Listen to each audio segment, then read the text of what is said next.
A new survey conducted on behalf of Teva Pharmaceuticals in collaboration with the U.S. Pain Foundation and the American Academy of Pain Management found respondents agreed information and resources are critical for pain management. PainMatters.com is a new resource to help healthcare professionals and people affected by pain.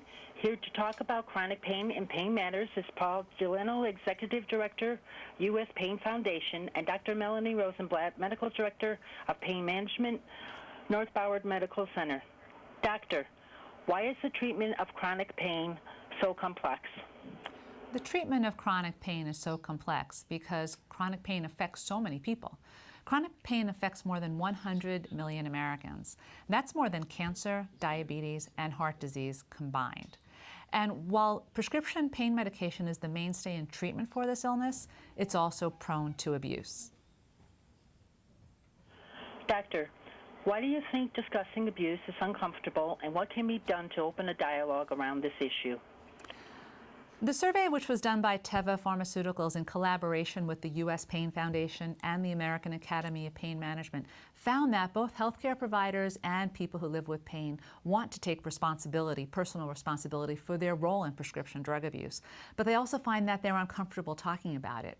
And in the survey, the reasons for that were on the healthcare provider side, they're afraid it'll damage their relationship with the patient. And on the patient side, they're afraid that having the conversation with their doctor will lend their doctor to think they're actually abusing the medication and may have their doctor stop prescribing their medication. Thank you. Paul, tell us about your experience with chronic pain and what led you to create the U.S. Pain Foundation.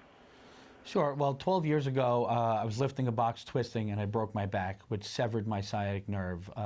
At the time, I didn't realize it, but I became a person with chronic pain, and that began my chronic pain journey. On that journey, I realized that I needed to become more educated, advocated for, empowered, and informed. So I decided to start the U.S. Pain Foundation with the hopes that other people wouldn't have to go through what I went through. Thank you. Paul, why are the survey findings so important? Well, the survey findings are very powerful and important because we realize that both healthcare providers and people with pain are craving for more information and resources on abuse. We realize that we're both taking responsibilities. It's not only the people with pain as well as the healthcare providers. We're both taking responsibility for abuse of prescription pain meds. So between that, we realize that we have to start a conversation, and we need extremely good resources and information, which PainMatters.com brings. Doctor, what is Pain Matters, and why are resources like this so important? Pain Matters is a website that has lots of useful information and links, as well as tools like Paul mentioned. It's so important because we can only begin to address the problem if we understand the problem. So there's a critical need for information. Pain Matters provides that information. There's wonderful resources on that website. And really the call to action is to understand what this issue is and understand the role that we all play in this critical issue. Thank you. Doctor, where can people go for more information on what we discussed here today? PainMatters.com is the website. There's lots of information on that website. Thank you. And Doctor, what role do you see abuse difference technology playing? So the FDA recognizes that the introduction of abuse deterrent formulations is vital to addressing prescription drug abuse.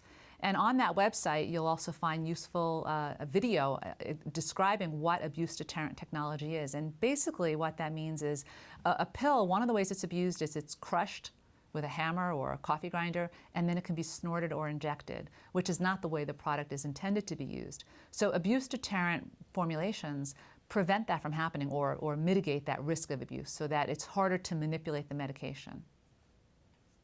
Thank you. Paul, is there anything you'd like to add about chronic pain or Pain Matters? I think it's important for people with chronic pain to realize they're not alone and that there's great resources out there like PainMatters.com as well as U.S. Pain Foundation to help them on their pain journey. Thank you. Doctor, is there anything you would like to add?